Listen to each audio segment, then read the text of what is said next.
So hello what's up guys, कैसे हो आप लोग? आई होप सब अच्छे होंगे। तो फिर से स्वागत करता हूँ और एक नया हॉरर स्टोरी वीडियो में, और एक नहीं और दो स्टोरी, क्योंकि मैं इसमें दो स्टोरी आपको सुनाने वाला हूँ। दोनों स्टोरीज काफ़ी कमाल की है। आई होप आपको सुनने में आपको अच्छा लगता है। अगर आपको अच्छा लगता है तो मेरे चैनल को लाइक शेयर एंड सब्सक्राइब करके जा सकते हैं।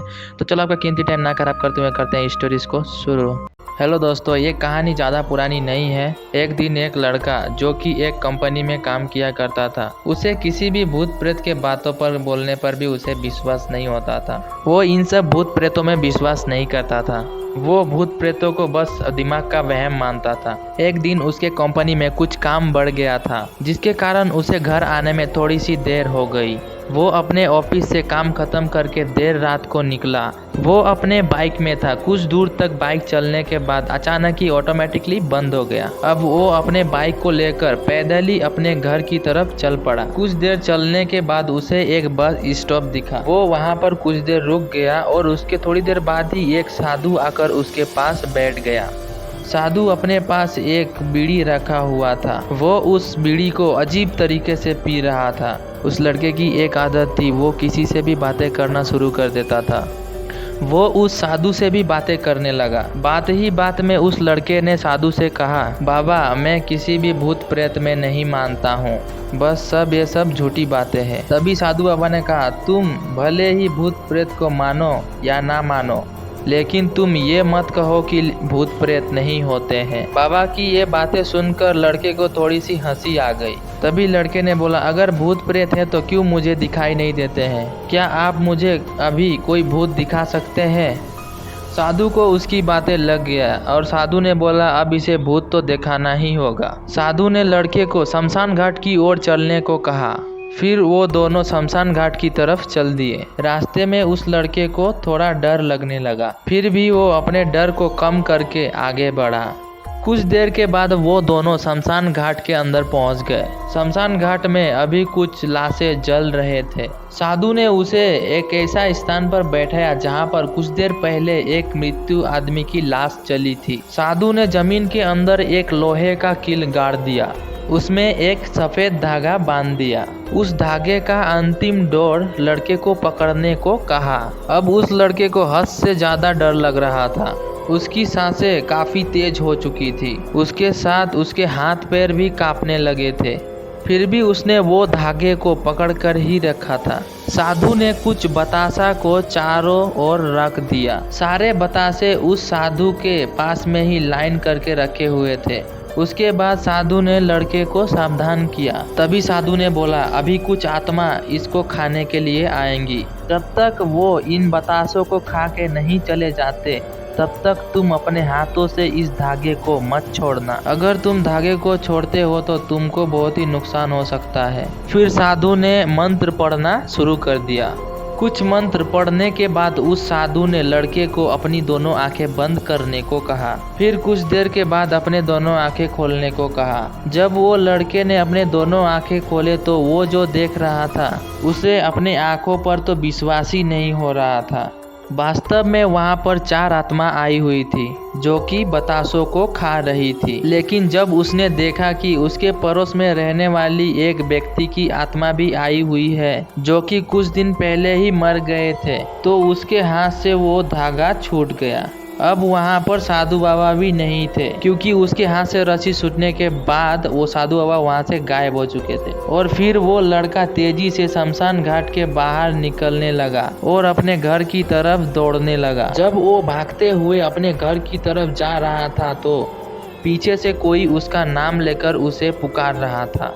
उसके पीछे से कई तरह की आवाजें आ रही थी। उस लड़के ने पीछे मुड़कर नहीं देखा। अपने घर जाने के बाद वो लड़के ने ये सब अपने माता पिता को बताया। फिर वो अपने कमरे में जाकर सो गया। अगले दिन उसकी आंख उसी कब्रिस्तान में खुली और उसी स्थान पर जहां पर उसने उन आत्माओं को देखा था। उसके बाद वो लड़का दिमागी तौर से बीमार पड़ने लगा। सो दोस्तों, ये कहानी यहाँ तक ही है, ठीक है। तो आई होप आपको अच्छा लगा होगा, ठीक है। तो चलो करते हैं दूसरी कहानी को शुरू। सो जो हमारी नेक्स्ट कहानी है वो है आत्मा की सवारी। फैजाबाद जिले की एक रात की बात है। वहाँ के घाट रेलवे स्टेशन पे कई सारे ऑटो ड्राइवर खड़े हुए थे। कोई सवारी आते ही एक एक बैठा करके लेकर चले जाते थे। जैसे ही रात ज़्यादा होने लगी, ज्यादातर ड्राइवर अपने घर को चले गए। उसी रात दुर्गेश ऑटो ड्राइवर घाट रेलवे स्टेशन पर था। वो भी दूसरे ड्राइवरों की तरह अपने घर जाने ही वाला था। तभी उसे याद आया कि एक पैसेंजर ट्रेन आने वाली है। दुर्गेश और 3-4 ऑटो ड्राइवर उसी प्लेटफॉर्म पर ट्रेन का इंतजार करने के लिए रुक गए। बहुत ही जोर जोर से बारिश शुरू हो गई थी। वैसे में रात तो थी ही, लेकिन बादलों की वजह से चांद की रोशनी भी नजर नहीं आ रही थी। बादल गरजते और बिजली चमकती तो कुछ उजाला नजर आता। वो रात अमावस्या से भी ज्यादा काली रात हो गई थी। कुछ ही देर में प्लेटफॉर्म पर ट्रेन आई। दुर्गेश को ट्रेन से एक खूबसूरत सी लड़की उतरते दिखी। उसके कंधे पर एक बैग और हाथ में एक सूटकेस था। वो लड़की सीधे ही दुर्गेश के पास आई और कहने लगी कि मुझे रामपुर जाना है। दुर्गेश ने कहा अभी बहुत रात हो रही है, इसलिए 700 रुपया किराया लूँगा। अगर आप रामपुर सुबह जाएंगी तो मैं 200 रुपये में ही आपको छोड़ दूँगा। लड़की ने जवाब दिया, नहीं मुझे अभी जाना है, आप मुझे ले चलिए, मैं आपका पैसा दे दूँगी। दुर्गेश ने कहा मगर आप पहले पैसे दे दीजिए, मैं आपको सही सलामत आपके घर तक छोड़ दूँगा। लड़की बोली अभी मेरे पास सिर्फ 300 रुपये पैसे हैं, आप ये 300 रुपये अभी रख लीजिए, घर पहुंचने के बाद आपके जो पैसे वो भी आपको मिल जाएंगे।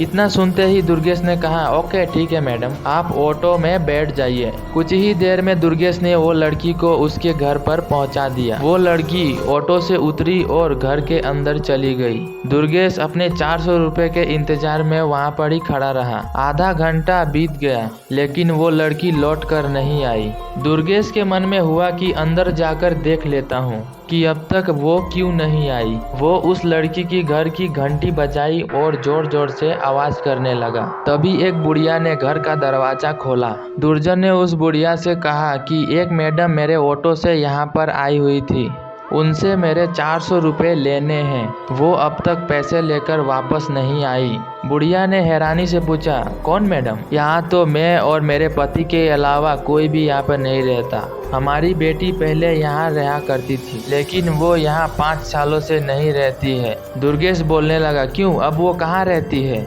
मैंने शायद आपकी ही बेटी को यहाँ तक छोड़ा है, आप एक बार अच्छे से देखिए। बातों ही बातों में दुर्गेश की नज़र सामने दीवार पर गई। उस दीवार पर उसी लड़की की तस्वीर लगी हुई थी जिसे वो ऑटो में बैठाकर यहाँ तक लाया था। दुर्गेश ने बुढ़िया से पूछा वो दीवार पर जिसकी फोटो टंगी हुई है वो आपकी बेटी है? बुढ़िया ने जवाब दिया हाँ वो ही मेरी बेटी है। बुढ़िया ने बोला क्यों, क्या हुआ, तुम ऐसे क्यों पूछ रहे हो? बुढ़िया की जवाब सुनते ही दुर्गेश बोल पड़ा माताजी मैंने कहा था ना कि आपकी बेटी को ही मैं घर लाया हूँ, यही मेरे साथ ऑटो में बैठकर यहाँ तक आई थी। आप अब जल्दी से मेरे पैसे दे दीजिए, सुबह भी हो गई है, मैं कब से यहीं पर खड़ा हूँ। बुढ़िया ने दुखी मन से कहा बेटा ऐसा नहीं हो सकता, ये मेरी बेटी है लेकिन 5 साल पहले ये एक ट्रेन के नीचे आकर मर चुकी है, इसे तुम कैसे घर ला सकते हो? बुढ़िया की ये बातें सुनकर तो दुर्गेश के तो मानो होश ही उड़ गए। वो तेजी से वहाँ से भागा। जैसे ही वो अपने ऑटो के पास पहुंचा तो देखा कि उसके सीट में 400 रुपये रखे हुए थे। उसने वो पैसे भगवान के सामने रखे और मंत्र जाप करते हुए आगे की ओर बढ़ गया। उसने अपने मन में सोचा आज तो सवारी बैठाने और पैसेंजर ट्रेन के लालच में मेरी जान जाते जाते बच गई। उस दिन से दुर्गेश रात को ऑटो चलाना ही बंद कर दिया। वो सिर्फ दिन के समय सवारी लाता या ले जाता और रात में जाके आराम से खा पी कर सोता। और ये कहानी से हमें ये सीख मिलती है कि ज़्यादा लालच नहीं करना है क्योंकि लालच बुरी बला है। सो दोस्तों आप लोगों को ये 2 स्टोरी कैसी लगी आप लोग कमेंट करके बता सकते हैं, ठीक है? तो आपका ऐसा कमेंट का इंतजार रहता है। अगर चैनल पर पहली बार चैनल को लाइक शेयर एंड सब्सक्राइब कर देना अगर वीडियो अच्छा लगे तो मिलते हैं नेक्स्ट वीडियो में। तब तक के लिए बाय बाय, जय हिंद, वंदे मातरम, टेक केयर।